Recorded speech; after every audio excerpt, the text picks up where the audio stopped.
یہ جب باتیں آتی ہیں تو میرے دماغ کی کھڑکیاں کھل جاتی ہیں۔ ہمارے پرانے دوست جانتے ہیں قلعہ کوہنہ قاسم باغ ملتان میں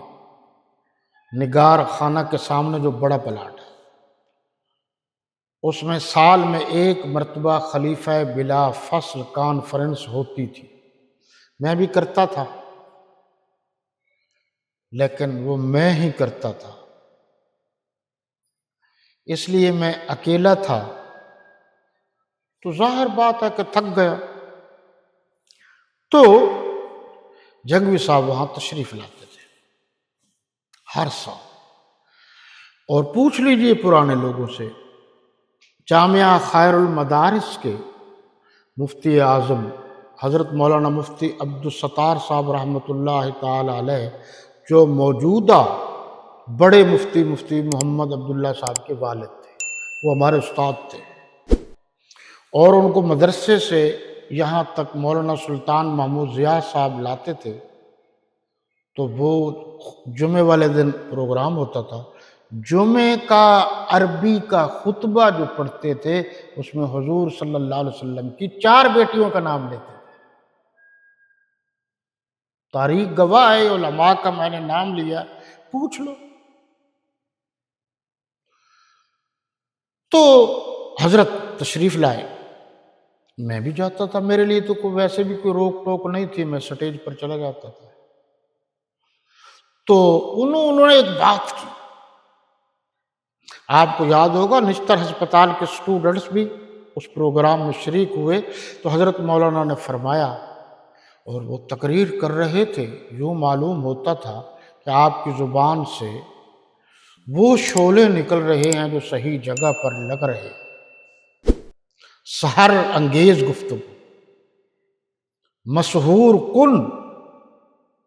سلسلہ خطابت تھا، آب اور آگ کا ملاپ تھا، آب اور آگ کا ملاپ تھا۔ سامعین بتوں کی طرح جمے ہوئے سن رہے تھے کہ آپ نے فرمایا، اگر میں زندہ رہا، رافضیوں، صحابہ کرام کے دشمنوں، تم نے جو اصحاب رسول پر سب و شتم کیا ہے، تبرہ کیا ہے، تو میں 70% اضافے کے ساتھ تمہیں واپس کروں۔ پرانے دوستوں کو یہ بات یاد ہوگی، ورنہ ریکارڈ اٹھا کر چیک کریں، واپس کروں۔ یہاں بات کا دوسرا حصہ بھی ہے، وہ پھر بتاتا ہوں۔ پرافٹ سمیت واپس کروں گا، گھبرائیے نہیں، اور ایسا پرافٹ سمیت کہ انہوں نے دشمنان صحابہ کی ناک میں لوہے کی نکیل ڈال کر وہ حشر نشر کیا ہے کہ اب اسلام آباد میں بہت تھوڑے دن پہلے جو کانفرنس ہوئی، اس میں علامہ اورنگزیب فاروقی صاحب نے، میں ان کی ساری باتیں نہیں دہرانا چاہتا، یہ کہا ہے، سناؤ کی ہویا، وہ مولانا